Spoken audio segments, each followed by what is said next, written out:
Là, on se situe à Médine, dans le puits et la palmeraie où l'histoire de Salman al-Farisi, elle s'est déroulée.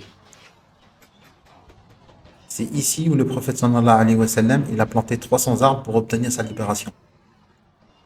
On va visiter dans le premier lieu de l'intégralité de la palmeraie.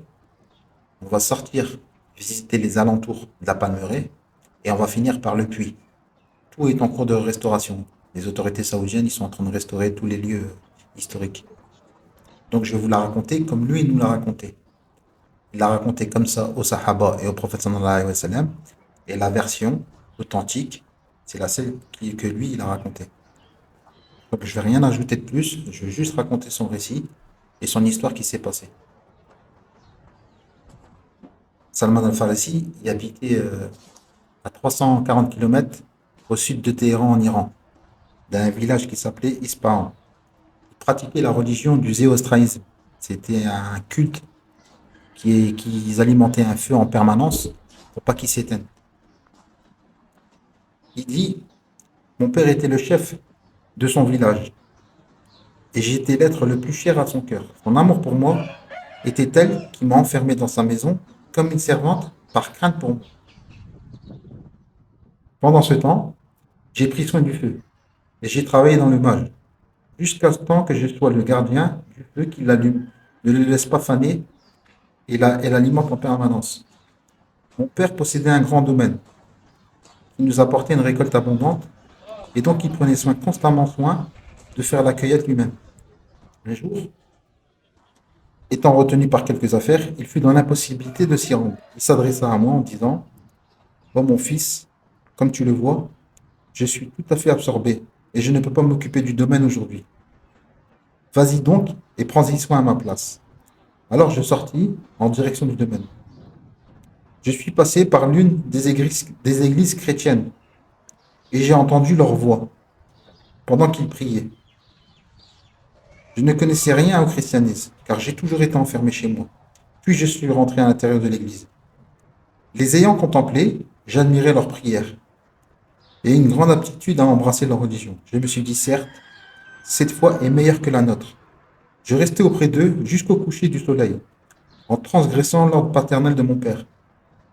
Je leur posai la question, quelle est l'origine de cette religion? Elle provient d'Al-Shams, répondit-il. À la nuit tombée, je suis rentré chez moi, et mon père me demandait ce que j'avais fait. J'ai répondu, Père, je suis passé à côté des gens qui priaient dans une église pour eux. Et j'ai aimé ce que j'ai vu de leur religion. Par Dieu, je suis resté avec eux jusqu'au coucher du soleil. Il n'allait rien de bon dans cette religion, le christianisme. La religion de nos ancêtres est meilleure. J'ai dit non, par Dieu. Elle est meilleure que la nôtre. Mon père a pris peur, m'a enchaîné, m'a enchaîné le pied et m'a ensuite emprisonné dans la maison. Je saisis l'occasion de transmettre un message aux Nazaréens. Quand une caravane en destination d'Al-Shams veuillait m'en enfermer, peu de temps après, l'occasion devient propice. Je pus alors me délivrer de mes chaînes et je sortis en leur compagnie après m'être déguisé. Une fois arrivé à Al-Shams, à Damas, je demandai qui est l'homme le plus savant de cette religion, le christianisme. Ils me répondirent, c'est l'archevêque qui est placé à la tête de l'église de Damas.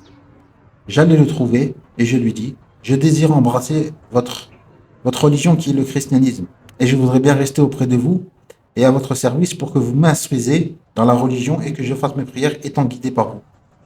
Il consentit à ma proposition et je me suis mis alors à son service. Cependant, je ne tardai pas à constater qu'il était un homme mauvais.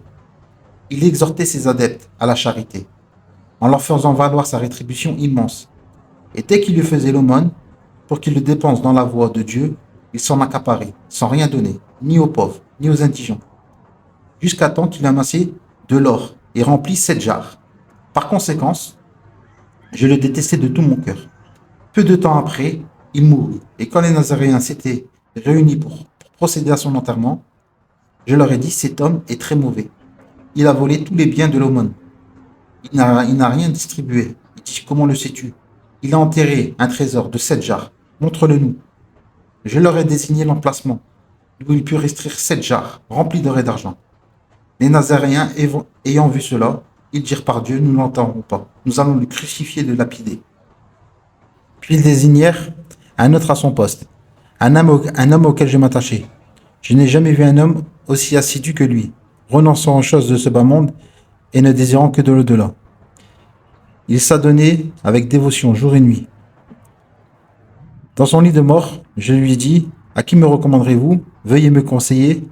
À qui devrais-je m'attacher après votre décès? Oh mon fils, je ne savais personne qui était du même disciple qu'un homme vivant à Mossoul. Allez donc le rejoindre.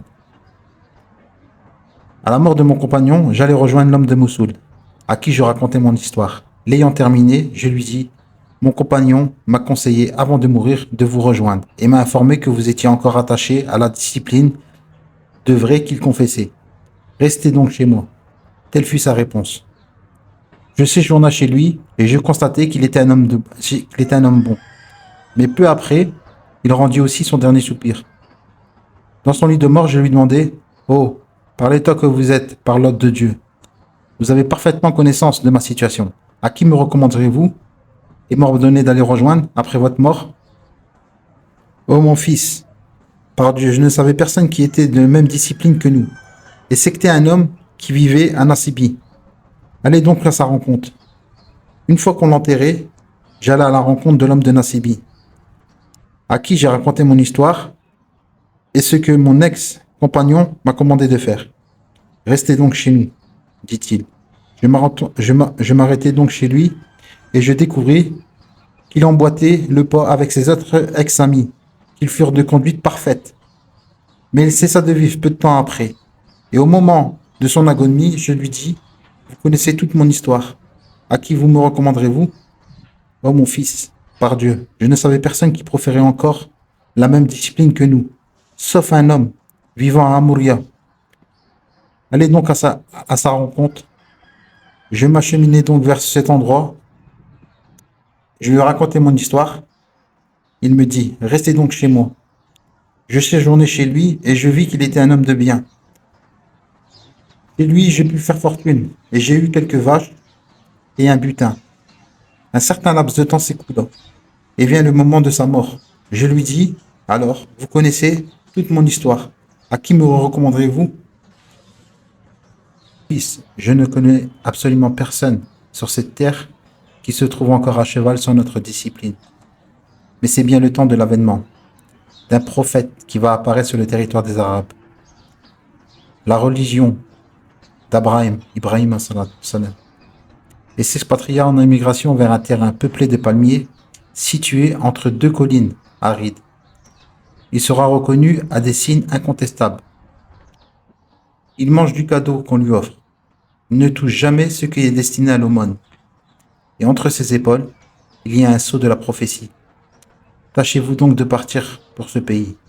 Puis il rendit son dernier soupir. Quant à moi, je demeurai quelque temps à Amouria. Un jour, un groupe de marchands arabes passait par Amouria. Je leur proposai alors de m'emmener avec eux dans le pays des Arabes, en échange de ma vache et de mon butin. Ils consentit et moi de leur faire don de mes possessions. Une fois arrivés dans un wadi, dans un oasis, ils me trahirent et me vendirent à un juif, et j'entrai donc à son service. Peu après, l'un de ses cousins, ayant venu lui rendre visite, m'acheta. Il m'emmena avec lui à Yatrib, où je vis les palmeraies, qu'on m'avait parlé, mon compagnon, de Amouria. Je reconnus alors Médine, en me référant à la description déjà faite par ce dernier. Je m'y installai donc en compagnie de mon maître. À cette époque, le prophète sallallahu alayhi wa sallam était en train de prêcher l'islam parmi ses compatriotes mécois. Toutefois, je n'entendais rien de ces nouvelles, parce que j'étais tellement absorbé par mes charges d'esclavage. Quand le prophète sallallahu alayhi wa sallam pénétra à Yatrib, Médine, je me trouvais en haut de l'un des palmiers de mon maître, en train d'effectuer des tâches. Alors que mon maître était assis au pied duquel j'étais en train de travailler, l'un de ses cousins venait dire à mon maître qu'il y a un homme qui se prétend être un prophète, qui vient d'arriver à Kouba, de la Mecque. Aussitôt que ces paroles parvinrent à mes oreilles, je me suis senti fiévreux.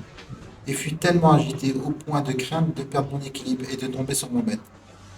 Je descendis du palmier en disant à l'homme, qu'est-ce que vous avez dit? Veuillez me répéter cela, cette nouvelle, s'il vous plaît. Mon maître, pris d'un excès de colère, me donna un coup de poing et m'ordonna d'aller travailler.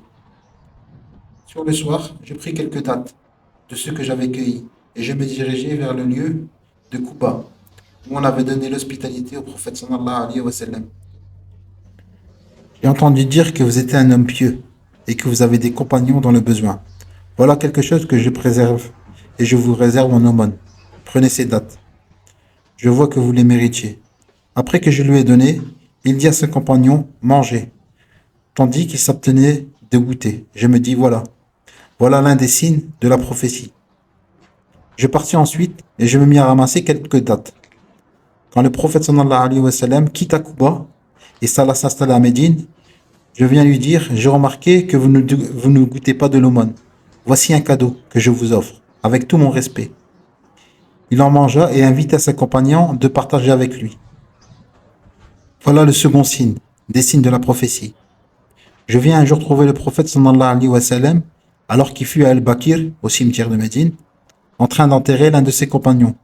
Je le vis assis, étant vêtu d'un manteau. Je le saluai, puis je me retournai pour regarder son dos, en essayant de voir le sceau déjà inscrit sur son dos. Quand le prophète sallallahu alayhi wa sallam m'aperçut en train de fixer son dos, il comprit mon intention. Sur ce, il ôta en me donnant son dos. Aussitôt, je connus le sceau de la prophétie. Je me suis jeté sur lui en l'embrassant, tout en pleurant. Le prophète sallallahu alayhi wa sallam dit alors, qu'est-ce qui vous prend donc? Je me mis à lui raconter mon histoire, qu'il admira. Il m'ordonna avec joie de la répéter par moi et à mes compagnons. Ali wa sallam a écouté toute son histoire, de l'Iran jusqu'à Damas, de l'Irak, presque jusqu'à la Cisjordanie, jusqu'à Médine. Les compagnons, ils étaient étonnés. Ils étaient heureux d'écouter cette histoire. Il fut très occupé au service de son maître, au point de ne pas pouvoir assister aux batailles de Badr et de Uhud. À ce moment-là, le prophète, sallallahu alayhi wa sallam, lui demanda son affranchissement avec son maître. Salman raconte, j'ai donc promis à mon maître de lui faire livrer 300 pouces de palmier, en plus de 40 onces, comme prix pour mon affranchissement. Le prophète sallallahu alayhi wa sallam a dit, aidez votre frère. Salman, ils se mirent donc tous à l'aider. L'un apportait 30, l'autre apportait 20 pouces, l'autre 15, jusqu'à temps qu'ils rassemblaient les 300 pouces nécessaires. Puis le prophète sallallahu alayhi wa sallam me demanda, va creuser 300 trous de plantation. Et quand tu auras fini, viens me voir, pour que je les plante de mes propres mains. Avec l'aide des compagnons, nous creusâmes les 300 trous. Puis je le préviens, et m'accompagna au champ. On lui approcha les pouces, et il les planta de ses mains, un par un. Pour celui qui détient ma vie, toutes les pousses survécues sans exception. J'ai donc payé une partie de mon affranchissement, il restait l'argent. Puis le prophète sallallahu alayhi wa sallam m'amena un œuf en or, de la taille d'un œuf de poule, et lui dit, apporte ça à ton maître, pour ton affranchissement. J'ai donc été voir mon maître. On a pesé l'œuf qui faisait plus de 40 onces, et je me suis libéré de l'esclavagisme, et je suis redevenu un homme libre. J'ai connu avec le prophète sallallahu alayhi wa sallam la bataille des tranchées, et toutes les autres batailles suivantes. On apportait que Salman al-Farisi était celui qui a creusé la bataille des tranchées et en avait l'idée pour gagner la bataille des tranchées. L'histoire pour ce lieu, c'est terminé. C'est ici que ça s'est passé. Là, maintenant, c'est le puits. On est en train de voir actuellement le puits. Il est en cours de restauration. Pendant le cours de la restauration, ils ont trouvé des pièces anciennes. Il y a des archéologues qui ont bougé tout le périmètre et ils sont en train de travailler là-dedans. Il y a des ouvriers qui sont en train de faire la restauration à l'identique, parce que ça demande un savoir-faire. Ça prend du temps. Et vous avez quand même un petit espace pour regarder. Là, j'ai demandé pour filmer à l'intérieur le puits et ils m'ont pas donné accès. Le site il est ultra sécurisé. On n'a pas le droit de passer. Donc, je vous mettrai des anciennes vidéos que j'avais faites à l'intérieur du puits. Bah, la morale de l'histoire de Salman al-Farisi, le compagnon, c'est que il est passé d'une famille aisée, il est parti dans la quête de la religion et la vérité. Il est passé esclave et a été libéré. En plus de cela, il est passé d'une religion d'adorateur du feu au christianisme pour arriver à la vérité de l'islam. Donc son histoire, elle est complètement fantastique. C'est vraiment un parcours exceptionnel pour un compagnon. C'est l'une des histoires qui m'a le plus marqué. Là, ils ont délimité l'emplacement de la restauration. Qu'est-ce qui est ancré, ça va être reconstruit à l'identique.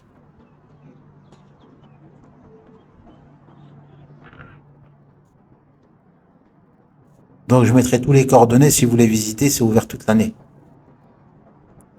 Pour visiter le puits, il y a un espace, vous pouvez toujours regarder. Toute la journée, vous pouvez regarder. Et par contre, la Palmeraie, ça ouvre vers 8 heures du matin, 9 heures du matin, et c'est ouvert en général toute la journée.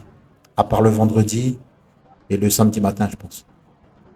Mais sinon, c'est toujours accessible.